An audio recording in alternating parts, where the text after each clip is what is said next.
இது கண்டன ஆர்ப்பாட்டம். அண்ணன் எடப்பாடியார் அவர்களின் ஆணைக்கிணங்க பாலியல் துன்புறுத்தலால் பாதிக்கப்பட்டிருக்கிற குழந்தைகளுக்கு நாம் அரணாக இருக்கக்கூடிய விதத்தில் அண்ணன் எடப்பாடியார் அவர்கள் மாணவரணி செல்வங்களின் சார்பிலே நடைபெற்றுக் கொண்டிருக்கிற கண்டன ஆர்ப்பாட்டம்.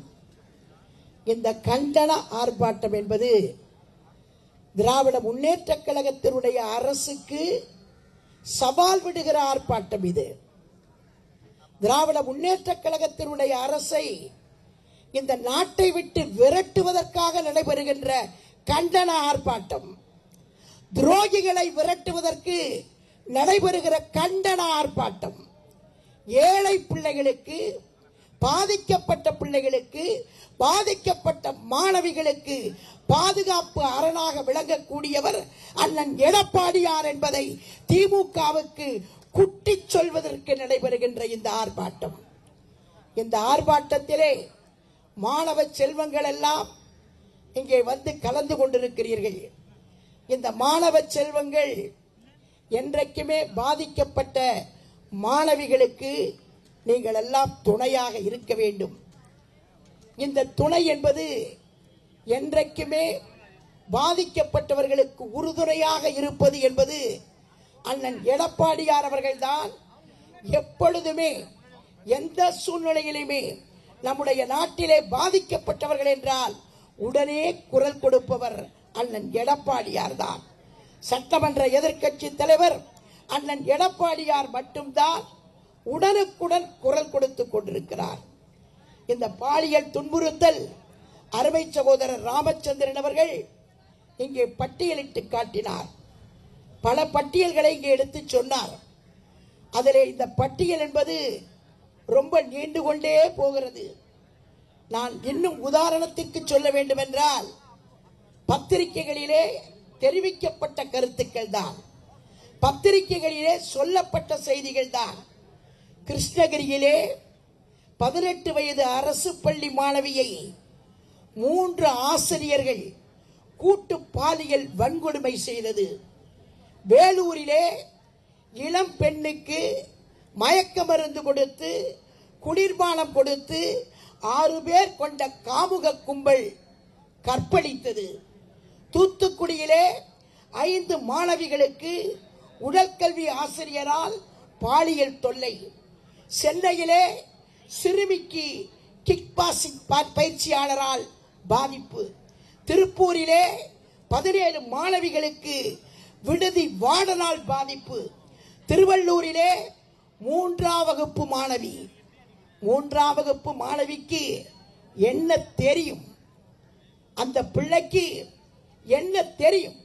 ஒன்றுமே தெரியாத சிறுமி, 3ஆம் வகுப்பு சிறுமி. திருவள்ளூரிலே 3ஆம் வகுப்பு மாணவிக்கு தலைமை ஆசிரியரால் தொல்லை. சென்னையிலே மனவளர்ச்சி குன்றிய கல்லூரி மாணவி 10க்கும் மேற்பட்டோர் பாலியல் வன்கொடுமை. ஜோலார்பேட்டையிலே ஒரு கர்ப்பிணி தாயை கீழே தள்ளிவிட்டு பாலியல் தொந்தரவுக்கு ஆளாக்கி கீழே தள்ளிவிட்டு அதற்கு பிறகு மருத்துவமனையிலே போய் அவர் வைத்தியம் செய்து கொண்ட நிகழ்வு இதெல்லாமே பத்திரிகையிலே வந்ததுதான். சென்னையிலே ஓட்டுநர் பயிற்சிக்கு வந்த கல்லூரி மாணவிக்கு பயிற்சியாளரால் பாலியல் தொல்லை. தஞ்சாவூரிலே இளம்பெண்ணுக்கு கல்லூரி ஆசிரியரால் தொல்லை. தர்மபுரியிலே 3 சிறுமிகளுக்கு ஓட்டுநரால் தொல்லை. கும்பகோணத்திலே கல்லூரி மாணவிக்கு அரபி வகுப்பு ஆசிரியரால் தொல்லை. கீழ்ப்பாக்கம் மருத்துவக் கல்லூரியிலே 3ஆம் ஆண்டு மருத்துவம் படித்த மாணவிக்கு தொல்லை. திருவண்ணாமலையிலே 10ஆம் வகுப்பு மாணவிக்கு ஆசிரியரால் தொல்லை. சென்னை ஐஐடியிலே PhD மாணவியிடம் தொல்லை. திருப்பூரிலே அரசு பள்ளி மாணவியிடம் தொல்லை. கன்னியாகுமரியிலே ஓடுகிற பேருந்திலே சிறுமிக்கு தொல்லை. சென்னையிலே 3 மாணவிகளுக்கு தொல்லை. ஒசூரிலே 11 வயது சிறுமிக்கு தொல்லை. விழுப்புரத்திலே 4 வயது பெண் குழந்தைக்கு தொல்லை. சென்னை கிளாம்பாக்கத்திலே பேருந்து நிலையத்திலே 18 வயது இளம்பெண் ஆட்டோவிலே கடத்தப்பட்டு பாலியல் தொந்தரவு. திருச்சி மணப்பாறையிலே 2 மாணவிகளுக்கு அந்த தாளாளரே தொந்தரவு செய்திருக்கிறார்.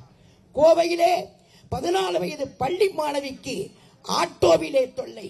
விழுப்புரத்திலே கல்லூரி மாணவிக்கு பேராசிரியரால் தொல்லை. நான் வரும்போது தொலைக்காட்சியிலே பார்த்தேன். அதிலே பார்த்த செய்தி, தஞ்சாவூரிலே 13 வயது பெண், பத்திரிகையில் வந்திருக்கிறது இன்றைக்கு காலை பத்திரிகையிலே, தஞ்சாவூரிலே 13 வயது மாணவி, அந்த மாணவிக்கு ஒரு அறையிலே போட்டு பூட்டி வைத்து 3 நாட்களாக தொடர்ந்து மாறி மாறி தொல்லை. தஞ்சாவூரிலே இன்றைக்கு நடந்த சம்பவம். அதே போல சேலம் ஆத்தூரிலே வெள்ளியங்கிரியிலே அரசு பள்ளியிலே படிக்கிற 13 மாணவிக்கு தொல்லை. புதுக்கோட்டையிலே பள்ளி மாணவிக்கு உடற்கல்வி ஆசிரியரால் தொல்லை. இது பத்திரிகையிலே வந்த சில செய்திகள் தான். எல்லாவற்றுக்கும் மேலாக முன்னாலே பேசினார்களே, யார் அந்த சார்? அண்ணா பல்கலைக்கழகத்திலே மாணவி சீண்டல் பட்டு அவர் போய் புகார் செய்து அந்த புகாரை மறைத்து அதற்கு பிறகு கைது செய்து விடுவிக்கப்பட்டு யார் அந்த சார் என்று அண்ணன் எடப்பாடியார் கேள்வி கேட்டதற்கு பிறகுதான் இன்றைக்கு ஒருவரை கைது செய்து அடைத்திருக்கிறார்கள். இத்தனை சம்பவங்கள் தெரிந்து நடந்தது. இன்னும் தெரியாமல் மூடப்பட்ட சம்பவங்கள் எத்தனையோ. நான் ஒரே கேள்வி கேட்க விரும்புகிறேன். ஸ்டாலின் மாடல் அரசு தலைவர் மு.க. ஸ்டாலின் அவர்களே, அவருடைய சகோதரி கனிமொழி அவர்களே, நீங்கள் ஒரு கூட்டத்திலே பேசும்போது சொன்னீர்கள், தமிழ்நாட்டிலே தான் விதவைகள் அதிகமாக இருக்கிறார்கள் என்று. அதற்கு என்ன காரணம்? விதவைகள் அதிகமாக இருக்கிறார்கள் என்று சொன்னவர் கனிமொழி. ஆனால் இன்றைக்கு இவ்வளவு பாலியல் சீண்டல் நான் கொஞ்சம் தான் சொல்லியிருக்கேன். இன்னும் நிறைய 69 பேர் இன்றைக்கு அதிகாரப்பூர்வமாக இன்னும் கணக்கில் இணங்காத பேர் வாயை திறந்திருக்கிறாரா கனிமொழி? ஒரு பெண் தானே, நீயும் ஒரு பெண் தானே, இதுவரைக்கும் வாய் திறந்திருக்கிறாரா? இல்லை. அதே போல ஒற்றை சங்குகளை கையிலே வைத்துக் கொண்டு ஊரெல்லாம் சுற்றி வந்தாரே உதயநிதி, அவர் பேசியிருக்கிறாரா பாலியல் சீண்டலை பற்றி? இதை தடுப்பதற்கு என்ன நடவடிக்கை எடுத்திருக்கிறீர்கள்? அது மட்டுமல்ல, நான் இன்னும் கேட்கிறேன், இவ்வளவு மோசமான சம்பவங்கள் நடந்திருக்கிறது. ஆனால் இன்றைக்கு காலையிலே பத்திரிகையிலே உதயநிதி சொல்லி இருக்கிறார், எங்க அப்பாவை அப்பான்னு கூப்பிட்டா பெருமை, என்னை அண்ணன்னு கூப்பிட்டா பெருமை, என்னை எல்லாரும் அண்ணன்னு கூப்பிடுறாங்க, எங்க அப்பாவை அப்பான்னு கூப்பிடுறாங்க.